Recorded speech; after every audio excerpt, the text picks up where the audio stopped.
Hello everyone and welcome to another casual review. You all know why you're here. We're rounding off the Megaman Zero series with Megaman Zero 4, the very last one.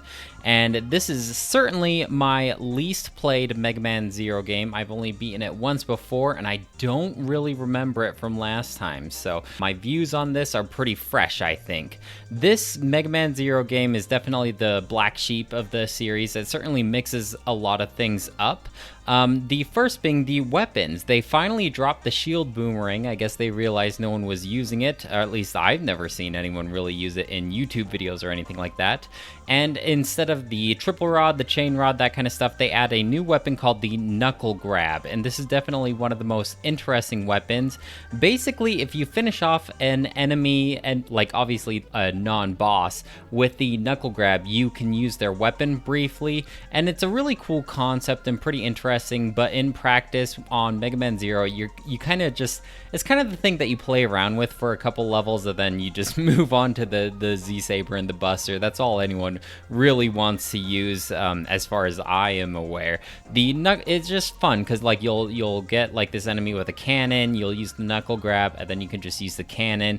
But all these weapons kind of disrupt the flow of the gameplay, in my opinion, so I tended not to use it. Another thing that they changed is they made ranks for levels completely useless, which is just how I like them. They are just there for self-satisfaction. The X skills are obtained a little bit differently in this one. Basically, before you go into a level, you can switch up the weather of the level, and if you choose the harder of the two weather types for the level, you get the X skill. And this just adds like some, as you're playing through the level, this can add some obstruction, like maybe you'll get these clouds that you can't see through on a cloudy level. There's a level that is really hot and you can only be in the sunlight for a certain amount of time before you start taking damage. So if you choose sunny weather, it'll make it so your temperature goes up a lot faster than if you chose the cloudy weather for this level, for instance. And then this also gives the bosses an additional powerful attack, I believe. I always played with the harder weather because, you know me, I always like to obtain my X skills, so I'm not quite sure. I can't quite compare the easier weather to the harder weather, but I definitely like this change a lot better than going with the rank. I never really cared much about the rank. I think the levels themselves have a lot of unique things. I mentioned the sunlight temperature one just a second ago. There's like also one where like the gravity changes depending on like what polarity you have and what certain objects that can hurt you are attracted to or are like reflected off of you if you're the same polarity. Fun things like that. There's one where you're like going underwater and like the pressure of the water is pressing down on you, so you have to hurry and progress forward before the pressure is too much. Just fun little things like that to mix up the levels and make them each feel unique. Now, we talked about body chips and head chips, foot chips, that kind of stuff in Mega Man 3. That's when that was introduced. They also have it in this one, but how you obtain things like abilities, chips, that kind of stuff is through, yes, crafting. And I'm not too big on the whole crafting aspect for a 2D action platformer such as this. I actually, so first, you need to know the recipe. So you can't just know off the top of your head what parts are required to craft what certain things. You can talk to friendly NPCs and they might clue you in on certain recipes and things like that. I didn't really know any of this going into the game, and when I was about 4 or 5 levels into playing the game, I realized, hey, I have like no chips at all, no customization, nothing like that. And so I was looking through my recipes and I had none. So I was talking to guys, I'm like, I'm just gonna look it up, look up the recipes that I need for the things that I want. And there were a couple cool things, like you can get the energy tank. I know it's not called an energy tank. It's like the thing that stores up your health to use to heal yourself later on. I never found one of those throughout the games. There's you can get the spinning slash that I like. liked so much in the first two Mega Man games. Lots of fun little stuff like that, like stand still and you'll start healing yourself. But I didn't have the right parts for almost any of these things that I wanted, and I really didn't feel like going back and replaying through certain levels to obtain the parts. I just don't want to farm for parts to build stuff. So I don't know. I really didn't like this crafting system. I definitely think that Mega Man Zero 3 handled this the best with their secret discs. It felt more meaningful that way, and I still felt like I was progressing without having to replay levels over and over again. Another thing that they changed up quite heavily is the elf system. So in previous games, you'd acquire elves through playing the levels, and then you equip them. In Mega Man Zero 3, you could do 2 satellite elves, so they don't take any, you don't get any repercussions on your rank by using these elves. In this one, I actually kind of like the idea behind it. You have just one elf, and you can kind of customize it to make it your own. You level it up, you feed it E-crystals to evolve it, and this will unlock more and more powers to it. I just wish there was a little more customization to it, and it feels like you really have to farm E-crystals to evolve it to a level that would give you the certain varying customization that you're looking for. So let me explain. As you evolve your elf with E-crystals, you can unlock certain abilities in their health, and like there's 2 other categories I can't remember off the top of my head, but there's actually some pretty cool upgrades, like one where it will just occasionally drop health for you, one where it will double your health, one where it like shoots fire at enemies, fun stuff like that, one where like you slide down walls slower. Lots of customization, but I feel like there wasn't that many options unless you really wanted to put in the time to unlock those abilities via the E-crystals. And I only evolved my elf to like maybe level 4, maybe not even that. I think it was only like level 3 by the end of the game, and there's like 8 levels, and they can actually unlock some pretty cool stuff. If you look online and see, there's some pretty unique unlocks here, alongside with like the head chips and the body chips, that kind of stuff, if you put in the time to farm in the parts. But I'm kind of a one and done kind of guy. I just want to play through the level once and call it a day, you know? The base itself is pretty unique compared to the other Mega Man Zero games as well. This one, you're kind of more on the go. You're more like your home base is just like this train with maybe like 4 rooms in it, compared to the previous Zero games where you have this elevator and all these different rooms to explore. I think I prefer the other Zero games where you actually have like a home base rather than this train with like 4 rooms to it.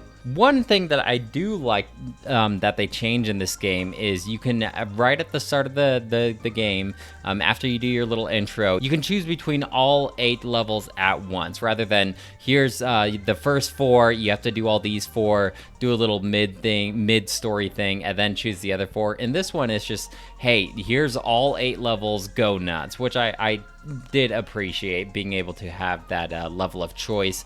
There still is a little mid-story thing after you do 4 of those levels, just keep that in mind. And the boss for this mid-story thing is actually pretty tough. I seem to enjoy the music more in this game as well. Not necessarily something that I would listen to on its own, but it wasn't so guitar-y, edgy kind of thing.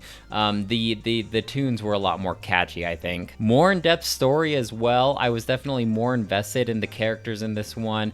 Maybe that's because I've played through the other 3 and it kind of builds upon those stories, so maybe that's why I was more invested, but it definitely seemed like the characters got fleshed out a little more than the first one. I gotta say though, I was talking about how hard the mid-boss was.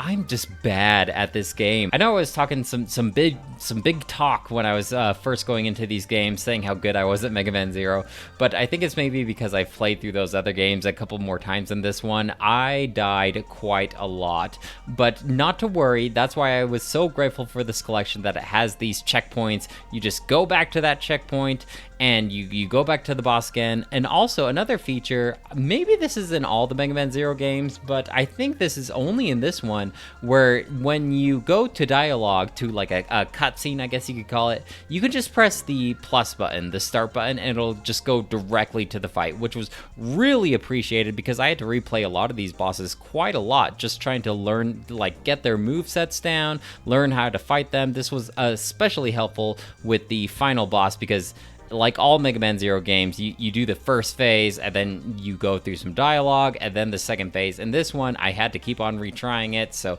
skip through the dialogue, first phase, skip through the dialogue, second phase. You died. Okay, try again. And it's just the checkpoint's right there. You don't have to replay through the level. Like, you don't have to do that boss rush mode thing once you do it through the first time. So definitely appreciate it. And that's why I think this newcomers to this series definitely shouldn't be intimidated if they get this collection, because the checkpoints make things so much easier. No replaying. Don't worry about it. Just really abuse that checkpoint system. I think you'll be fine. It's kind of weird in this game that all the bosses are like animals, and I kind of noticed this in the Mega Man Zero 3 as well, but it's weird, like, oh, this Reploid boss is a chicken for some reason. Oh, this one's an ox. Okay, this one's like a weird electric eel. I don't know. I did like how the bosses looked, but I don't know why each one of them has to be based on an animal. I think it's kind of silly, and it kind of takes away from the severity of the situation of the boss fights. I was complaining about this in Mega Man Zero 3, but the voice lines in this are just so abundant, and they don't sound good at all. They sound so compressed. The audio for these voice lines is just bad, and every time they do an action, they do a voice line in Japanese. It does not sound good in my opinion. Maybe I'd appreciate it more if it was in English so I could understand what they're saying. I did not like the voice lines at all in this game, and they're just so abundant. I feel like the boss iframes are a lot more generous in this one though. In the first couple, it's like you use a charge attack and then they have a couple seconds of iframes, and so using my triple slash combo with the Z Saber was pretty useless because only the first hit does any damage. In this one, I feel like the triple hit combo with the Z Saber is actually kind of encouraged. It feels like it does more damage, but you kind of have to invest more time rooted in the spot to do it. I tend to, like I said in earlier videos, I tend to dodge the boss's attack, then do a charged Z Saber attack on my own. In this one, I feel like it really encouraged me to do the triple slash, especially for some of the more harder bosses. This game introduces, this is just a little gripe of mine, but this game introduces hanging from a ceiling. So to hang from a rail or something like that, you hold up on the D-pad, but when you let go of up, you let go of the railing. This just felt really clunky and not great. Sometimes you hang on these platforms and there's like the up above the platform is spiked, so it forces you to hang, and then it like has you jump onto other platforms. It just felt really clunky, and I feel like it's handled better in other games. In other games, like when you move by a railing, you automatically grab it, and then when you jump, you automatically let go instead of having to hold up on the D-pad. So I found myself not being able to move left or right because I'm holding up on the D-pad. Just a little gripe that I have. Not too big of a game breaker, but I wanted to complain about it here nonetheless. Going back to the story, I guess there's no guardians here. In the first Mega Man Zero 3 games, there's this whole subplot with the 4 guardians of Master X, and so you're kind of becoming friends with them, but you're also still rivals. I really like that dynamic. In the third one, you straight up take Puya straight back to the base with you, and you're starting to form this real bond with them, along with Mega Man X, because he always like talked to you in his ghost form. He didn't have his full body for some reason, maybe from the events of Mega Man X. But in this one, there's no Guardians, no Mega Man X. We just completely wrote that out of the story, and I'd really like to see their storylines wrapped up together too. We might see them more in Mega Man ZX, those 2 games, but I haven't gotten to those yet, and I've never played them before, so I really hope they make a comeback in those 2 games. After finishing this collection, not the collection, after finishing the Mega Man Zero series, I kind of wish that the ending had more of a bombastic storyline. Maybe they were planning on having more Mega Man Zero games, or maybe this gets more wrapped up in the Mega Man ZX series, but I wish that there was like a bigger bang here. It kind of just wraps up without tying off any storylines or having any certain dialogue discussions that I hoped would eventually come into place between Seal and Mega Man Zero, but it seems like a lot was left unsaid with the Resistance, and I just wish that the story got more wrapped up instead of all these loose ends. I'm not gonna say what happens at the end of Mega Man Zero 4, but I just wish I just wish more happened. Like, I wish I was rewarded more for playing through the whole series. I guess for what happens, it works. But it really feels like they were planning on making more of these games. Like all the other Mega Man Zero games, I guess I will just give this a 4 out of 5. I'm not sure if I like this one as much as the other three. Playing through all 4 of these in a row, I'd say my favorite, like the one that I had the best time playing this playthrough, would probably be Mega Man Zero 3. I just really appreciated the customization with it and the accessibility of it all. It just made it feel more like it was my own playthrough, and I really appreciated the story of that one, I think the best. Obviously, I feel the most nostalgic about Mega Man Zero 2. I feel like the boss fights in this game, though, were maybe more appreciated, maybe because it's still kind of new to me, but I had a good time learning all the boss's abilities, replaying through them, and really mastering it. It gave me a real sense of gratification, which I guess all of these games can accomplish if you're going into it fresh.